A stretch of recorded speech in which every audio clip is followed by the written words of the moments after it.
Good morning વિદ્યાર્થી મિત્રો, એકલવ્ય કોમર્સમાં આપનું સ્વાગત છે. ધોરણ 11 વાણિજ્ય પત્ર વ્યવહાર અને સેક્રેટરિયલ પ્રેક્ટિસ મીન્સ SPCC. હવે આજે આપણે નવું ચેપ્ટર સ્ટાર્ટ કરવાનું છે. ચેપ્ટર છે વિભાગ 2 એટલે કે એસપીનું ચેપ્ટર. ત્રીજું પ્રકરણ છે કંપનીની સ્થાપના વિધિ. હવે અત્યાર સુધી આપણે જોયું કે ભાઈ કંપનીના સેક્રેટરી શું હોય, કંપનીના સેક્રેટરીની નિમણૂક કેવી રીતે કરવાની હોય, એની જોગવાઈઓ કેટલી હોય, એના કયા કાર્ય કરવાનું. પણ એની પહેલાંય કંપની જ્યારે તમે સ્થાપેલી હોય તો તમે સેક્રેટરીની નિમણૂક કરી શકો ને. હવે તમે મનમાં એવું વિચારેલું કે ભાઈ મારે કંપની બનાવી છે ને સેક્રેટરીની નિમણૂક, હજી કંપની અતાપતા લાપતા હોય ને તમે સેક્રેટરીની નિમણૂક કરવા બેસો તો એવું ન ચાલે, બરાબર છે. એટલા માટે સેક્રેટરીની નિમણૂક કરતાં પહેલાં, શેર બહાર પાડતા પહેલાં, જે કાર્ય કંપનીના રિલેટેડ છે અથવા તો કંપનીના જે ટ્રાન્ઝેક્શન્સ છે એ કરતાં પહેલાં સૌથી પહેલાં કંપનીને અસ્તિત્વમાં લાવવી પડે. હવે કંપનીને જેવી રીતે અસ્તિત્વમાં એટલે કે માર્કેટમાં કોઈકને ખબર તો પડવી જોઈએ ને કે ભાઈ હા આ પ્રકારની કંપની જે છે એ અસ્તિત્વમાં આવી રહી છે. કંપનીને અસ્તિત્વમાં લાવતા પહેલાં પણ એની એડવર્ટાઇઝમેન્ટ કરવી પડે. શું કામે? કેમ કે હવે કંપની વિશે તે માર્કેટમાં કોઈને ખબર નહીં હોય તો કંપનીનું અસ્તિત્વ શું રહેશે?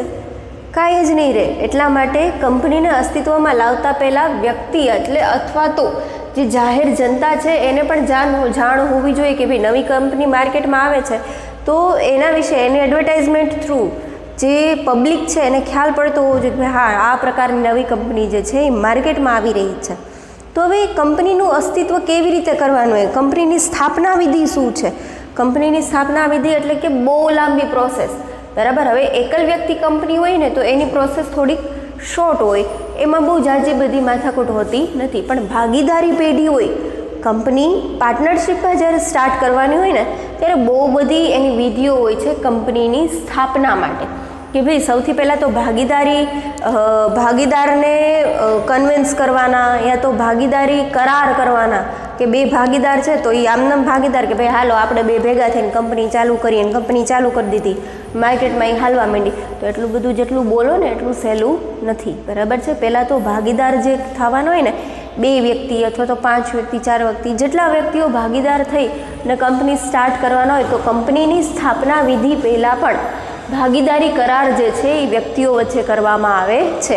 હવે કરારમાં શું હોય, કઈ રીતે કંપનીની સ્થાપના જે છે એ કરવામાં આવે છે, પ્લસ કંપનીની સ્થાપના વિધિ શું છે, કયા સ્ટેપ્સને ફોલો કરી, કયા તબક્કાઓને ફોલો કરી અનુસરીને કંપનીની સ્થાપના ફાઇનલી કરવામાં આવે છે. તો આ બધી જ વસ્તુનો અભ્યાસ જે છે એ આપણે આ ચેપ્ટરમાં કરવાનો છે. ફાઇનલી આ ચેપ્ટર પૂરું થશે એટલે તમને ખબર પડી જાય કે તમારે તમારી કંપની કેવી રીતે ચાલુ કરવી, બરાબર. પછી તમારે ભવિષ્યમાં જો તમારી કંપની ચાલુ કરવી હશે ને નવી તો તમને વાંધો નહીં આવે. શું કામે? કેમ કે આ ચેપ્ટરમાં એ બધી વસ્તુની વિધિ તમને શીખવાડી દીધેલી હશે, બરાબર. એટલે ભવિષ્યમાં જે કોઈ એવું વ્યક્તિ હોય કે હા મારે મારી કંપની પોતાની સ્ટાર્ટ કરવી છે તો એના આ પ્રમાણે કંપની જે છે એ પોતાની સ્થાપવાની રહેશે. કરીએ સ્ટાર્ટ આ ચેપ્ટર. વાણિજ્ય વ્યવસ્થા સ્વરૂપમાં વિશાળ વેપાર માટે કંપની સ્વરૂપ ખૂબ જ અનુકૂળ વ્યવસ્થા છે. કે ભાઈ જે વેપાર છે, વાણિજ્ય વ્યવસ્થા છે એમાં વેપાર જે છે એ બહુ વિશાળ હોય છે, બરાબર છે. વેપાર જે છે એ ખાલી એક વ્યક્તિ કે એક કંપની કે એક પેઢી પૂરતું સીમિત નથી હોતું. વેપાર શબ્દ તે એવડો વિશાળ હોય છે. વેપાર એટલે કે આખા દેશમાં ફેલાયેલો હોય અથવા તો વિદેશમાં પણ ફેલાયેલો હોય છે. તો વેપાર શબ્દ જે છે વાણિજ્યિક વ્યવસ્થામાં બહુ વિશાળ છે. તો વેપાર શબ્દને અનુરૂપ કયો શબ્દ આપેલો છે તો કે કંપની. આ શબ્દ જે છે એ વેપાર શબ્દ માટે અનુરૂપ શબ્દ છે.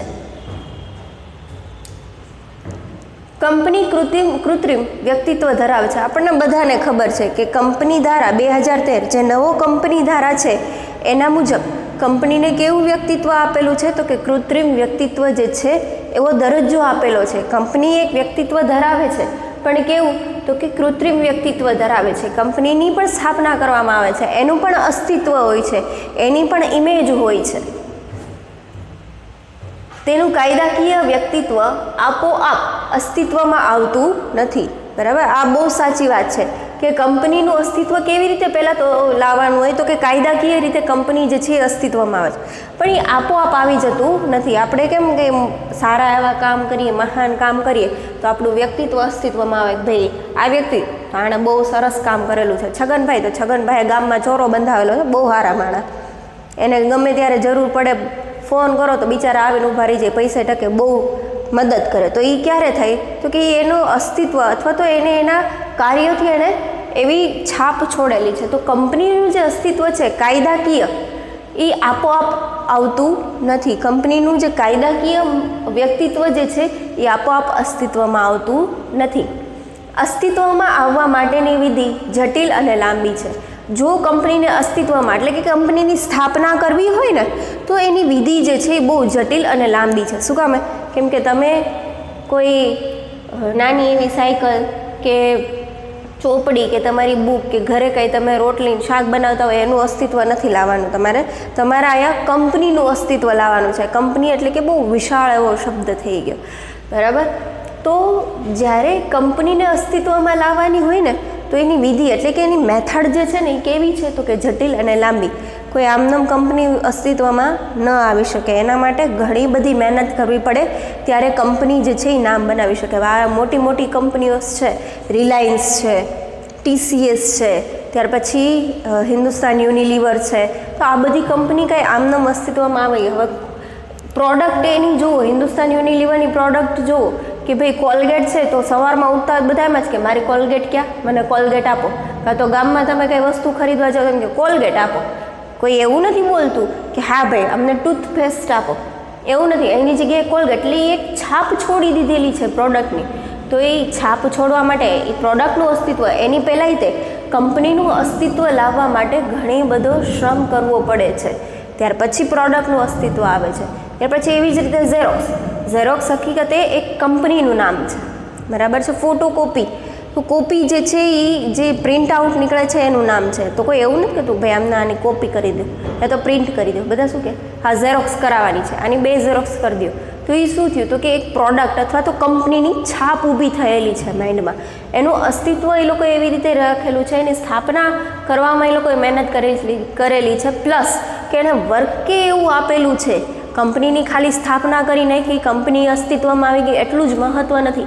ત્યાં જ કાર્ય બધું સ્ટોપ થઈ જાય એવું નથી, પણ ત્યાંથી હકીકતે જે કંપનીના ઓનર્સ હોય છે, કંપનીના માલિક હોય છે, એની સ્ટ્રગલ ત્યાંથી જ સ્ટાર્ટ થાય છે. જ્યારથી કંપનીની અસ્તિત્વમાં લાવવાની વિધિ ચાલુ થાય ત્યારથી જ તે કંપનીના ભાગીદાર અથવા તો માલિકો હોય છે એની સ્ટ્રગલ સ્ટાર્ટ થાય છે. વૈયક્તિક માલિકીની સ્થાપના સરળતાથી થઈ શકે છે કે ભાઈ વૈયક્તિક માલિકી હોય ને તો એની સ્થાપના જલ્દીથી થઈ શકે. વૈયક્તિક માલિકી એટલે કે જે માની લો કે મારે કંપની સ્ટાર્ટ કરવી છે તો હું વૈયક્તિક માલિકી થઈ, બરાબર? તો એની સ્થાપના જલ્દીથી થઈ શકે. પણ કંપની જે કૃત્રિમ માલિકી ધરાવે છે એની સ્થાપના જલ્દીથી થઈ શકતી નથી. ભાગીદારી પેઢીનું સ્વરૂપ વૈયક્તિક માલિકી કરતાં વિસ્તૃત છે કે જે એકલ વ્યક્તિ કંપની સ્ટાર્ટ કરે છે ને અથવા કોઈ પેઢી સ્ટાર્ટ કરે છે એની કરતાં જે ભાગીદારી પેઢી એટલે કે ભાગીદારો બધા ભેગા મળી અને કંપની સ્ટાર્ટ કરવા માંગે છે, જે ભાગીદારી પેઢીનું સ્વરૂપ જે છે એ વૈયક્તિક માલિકી કરતાં વિસ્તૃત છે. શું કામે? કેમ કે ઓલામાં એક વ્યક્તિને તે પોતાની કંપની સ્ટાર્ટ કરવી હોય એટલે એમાં એટલી બધી મહેનત લાગતી નથી. પણ જ્યારે ભાગીદારી પેઢીમાં શું હોય કે એક કરતાં વધારે ભાગીદારો ભેગા થઈ એટલે કે એક કરતાં વધારે વ્યક્તિઓ ભેગા થઈ અને કંપની સ્ટાર્ટ કરવા માંગે છે. તો કંપની સ્ટાર્ટ કરતાં અથવા તો કંપનીનું અસ્તિત્વ લાવતા પહેલાંય તે એ લોકોને શું કરવું પડે છે? તો કે ભાગીદારી કરાર કરવા પડે છે. ભાગીદારને લગતા જેટલા પણ દસ્તાવેજો જે છે એ બનાવવા પડે છે. એટલા માટે જ કીધેલું છે કે ભાગીદારી પેઢીનું સ્વરૂપ જે છે એ વૈયક્તિક માલિકી કરતાં વિસ્તૃત છે, એના કરતાં વધારે છે. ભાગીદારી પેઢીની નોંધણી મરજિયાત છે કે ભાઈ ભાગીદારી પેઢીની નોંધણી જે છે એ મરજિયાત છે, ખાસ યાદ રાખજો. તેની સરખામણીમાં કંપનીની સ્થાપના વિધિ લાંબી, અટપટી અને ખર્ચાળ છે કે ભાઈ ભાગીદારી પેઢીની નોંધણી જે છે એ તો મરજિયાત છે, પણ એની સામે જે કંપનીની સ્થાપના વિધિ છે ને એ બહુ જ લાંબી, અટપટી અને ખર્ચાળ છે, બરાબર? શું કામે? કેમ કે ભાઈ કંપનીને અસ્તિત્વમાં લાવ્યું એટલે કાયદાકીય રીતે અસ્તિત્વમાં લાવો એટલે એના ઘણા બધા દસ્તાવેજો, કરારો કરવા પડે. તો એ દસ્તાવેજો અને કરારો જે છે એ મફતમાં થતા નથી. એ પણ એના માટે પણ પેમેન્ટ આપવું પડે, ખર્ચા કરવા પડે. તો એટલા માટે ત્યાં કીધેલું છે કે ભાગીદારી પેઢીની નોંધણી જે છે એ મરજિયાત છે. નોંધણી કરાવી હોય તો એ કરાવી શકાય, ન કરાવી હોય તો ના કરાવી શકાય. પણ એની સામે જે કંપનીને અસ્તિત્વમાં લાવવાની છે અથવા તો કંપનીની સ્થાપના વિધિ જે છે તો એ મેથડ જે છે એ બહુ લાંબી છે, અટપટી છે અને ખર્ચાળ છે. કંપની ધારાની જોગવાઈઓનું પાલન, જરૂરી દસ્તાવેજોની નોંધણી અને કાનૂની પ્રક્રિયાઓ પૂર્ણ કર્યા બાદ કંપની અસ્તિત્વમાં આવે છે. કે ભાઈ કંપની ધારાની જે જોગવાઈઓ આપેલી છે ને, જ્યારે કંપનીનું અસ્તિત્વ કરવામાં આવે અથવા તો કંપનીને અસ્તિત્વમાં લાવવામાં આવે ને ત્યારે શું આપણે ફોલો કરવાનું હોય છે અથવા તો જે કંપનીના માલિક હોય છે એને ફોલો કરવાનું હોય છે. તો કે પહેલાં તો કંપની ધારાની જેટલી પણ જોગવાઈઓ આપેલી છે કોના વિશે, તો કે કંપનીની સ્થાપના વિધિ વિશે અથવા તો કંપનીના અસ્તિત્વ વિશે, બધી જ જોગવાઈઓનું પાલન કરવાનું પ્લસ જરૂરી દસ્તાવેજોની નોંધણી. જો કે જેટલા દસ્તાવેજો કંપની સ્ટાર્ટ કરવા માટે બનાવેલા છે એ બધા જ દસ્તાવેજોની નોંધણી, ખાલી દસ્તાવેજો તૈયાર કરી નાખવા એટલું મહત્ત્વ નથી, એટલું સીમિત નથી, પણ એ દસ્તાવેજોની નોંધણી પણ કરાવવાની હોય છે. ત્યાર પછી કાનૂની પ્રક્રિયાઓ પૂર્ણ, જેટલી પણ કાનૂની પ્રક્રિયાઓ છે આ બધું જ પૂર્ણ કર્યા બાદ કંપની જે છે ફાઇનલી અસ્તિત્વમાં આવે છે, એટલે કે કંપનીનું એક્ઝિસ્ટન્સ થાય છે. ખાસ યાદ રાખજો, કંપનીનું અસ્તિત્વ ક્યારે થાય છે અથવા તો કંપની અસ્તિત્વમાં ક્યારે આવે છે, તો કે કંપની ધારાની જેટલી પણ જોગવાઈઓ છે એ બધાનું પાલન કરી પ્લસ જેટલા જરૂરી દસ્તાવેજો છે એ દસ્તાવેજોની નોંધણી કરી. બીજું કે ભાઈ કાનૂની પ્રક્રિયા જેટલી છે એ બધી જ કાનૂની પ્રક્રિયા પૂર્ણ કર્યા બાદ કંપની જે છે એ અસ્તિત્વમાં આવે છે. આવી રીતે કૃત્રિમ કાનૂની વ્યક્તિત્વને અસ્તિત્વમાં લાવવાનું કાર્ય કરનારને સ્થાપક, પ્રયોજક કે પ્રવર્તક, પ્રમોટર્સ તરીકે ઓળખવામાં આવે છે. કે ભાઈ આવી રીતે જે કોઈ વ્યક્તિ કંપનીને અસ્તિત્વમાં લાવે છે, કાનૂની કાર્યવાહી કર્યા બાદ જે કંપની અસ્તિત્વમાં લાવે છે અને અસ્તિત્વમાં લાવવા માટે જે કોઈ વ્યક્તિ કાર્ય કરે છે એ વ્યક્તિને શું કહેવામાં આવે છે, તો કે એક તો સ્થાપક અથવા તો પ્રયોજક અથવા તો પ્રવર્તક એટલે કે પ્રમોટર્સ તરીકે ઓળખવામાં આવે છે. કે જે કંપની ચાલુ કરવા માંગતા હોય એના સ્થાપક એટલે કે કંપનીના માલિક અથવા તો પ્રયોજક અથવા તો પ્રવર્તક એટલે કે પ્રમોટર્સ તરીકે ઓળખવામાં આવે છે. આ બે વસ્તુ તમારે ખાસ યાદ રાખવાની છે. એક તો ક્યારે કંપની અસ્તિત્વમાં આવે છે, તો કે જે કંપની ધારાની જોગવાઈઓ છે એનું પાલન કર્યા બાદ, ત્યાર પછી જરૂરી દસ્તાવેજોની નોંધણી કર્યા બાદ અને કાનૂની પ્રક્રિયાઓ જે છે એ બધી પૂર્ણ કર્યા બાદ કંપની જે છે અસ્તિત્વમાં આવે છે. અને જે વ્યક્તિ દ્વારા આ કાનૂની કાર્યવાહીનું પાલન કરી અને કંપનીને અસ્તિત્વમાં લવાય છે એ વ્યક્તિને શું કહેવામાં આવે છે, તો કે સ્થાપક, પ્રયોજક કે પ્રવર્તક તરીકે ઓળખવામાં આવે છે.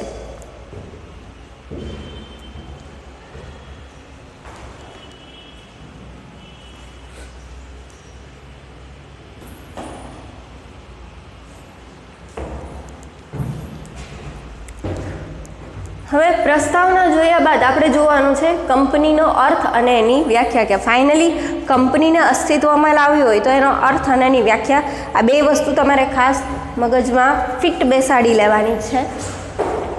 કંપનીનો કાયદાકીય રીતે અને ટેકનિકલી કોઈ ચોક્કસ અર્થ નથી. કંપનીનો કાયદાકીય રીતે અને ટેકનિકલી કોઈ ચોક્કસ અર્થ નથી. બ્રિટિશ કોમન લો મુજબ કંપનીનો કાયદાકીય વ્યક્તિત્વ અથવા કૃત્રિમ વ્યક્તિત્વ એવો અર્થ થાય છે.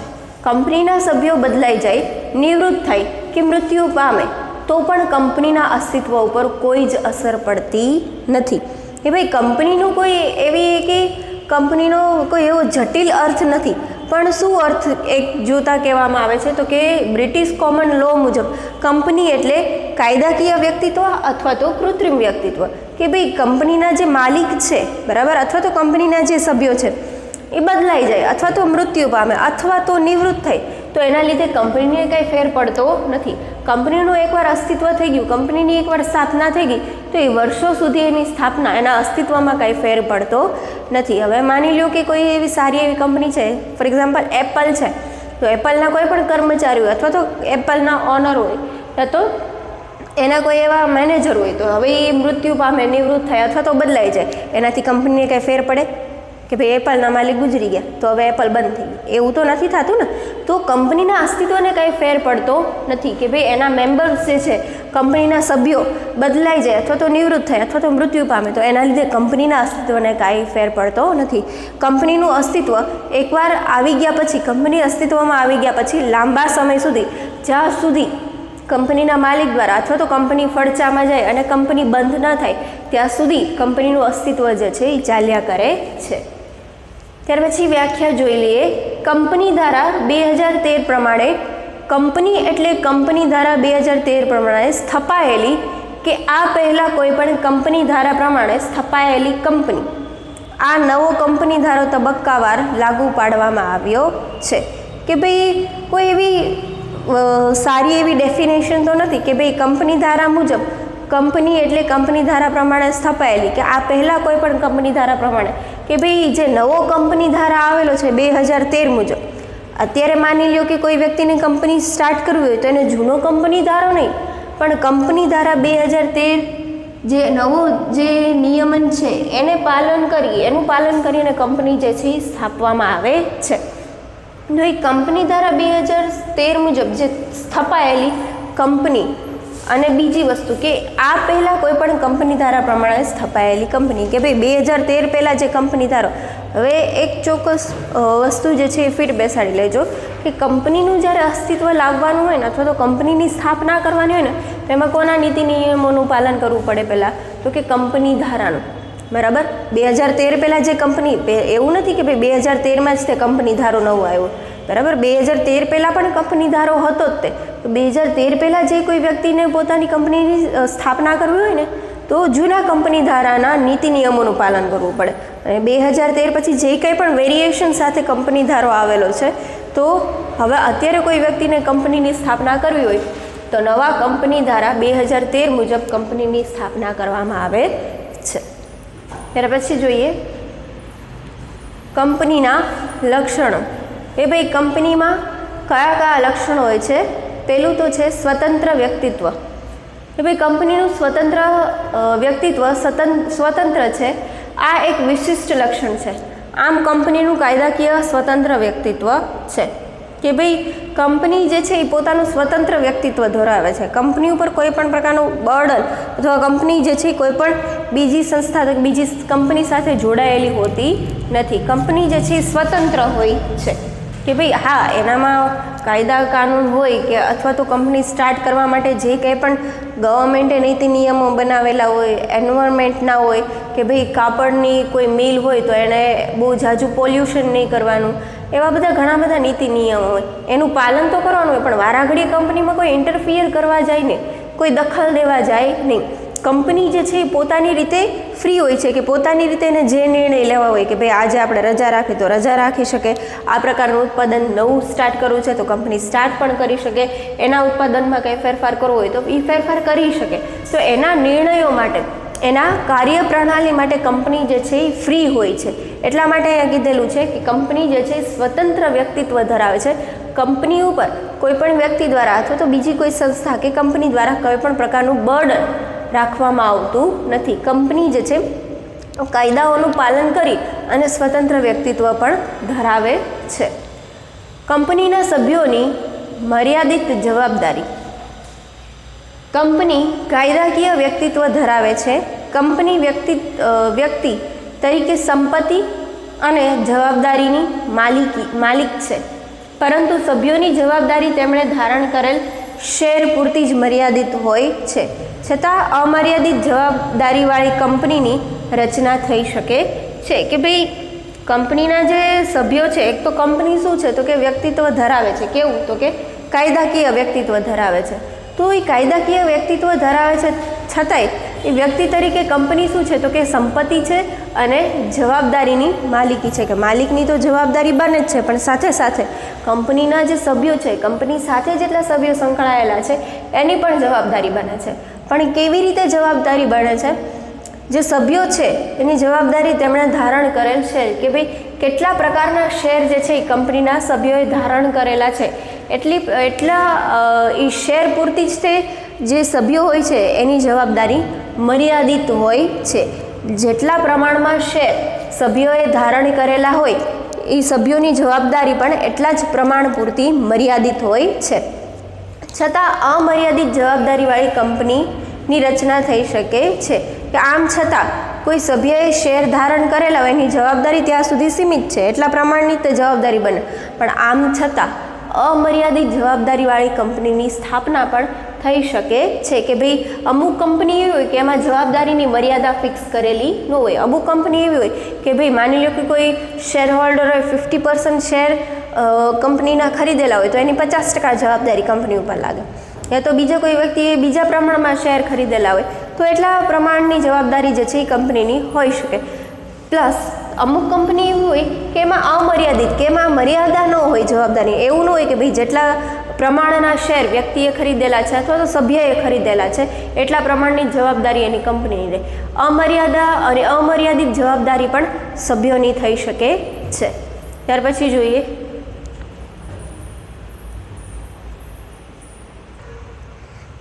છે કાયમી અસ્તિત્વ અને અલગ મિલકત. આ બે જે પોઈન્ટ્સ છે ને એ આપણે નેક્સ્ટ લેક્ચરમાં જોઈશું. આજના પૂરતું આટલું બરાબર છે.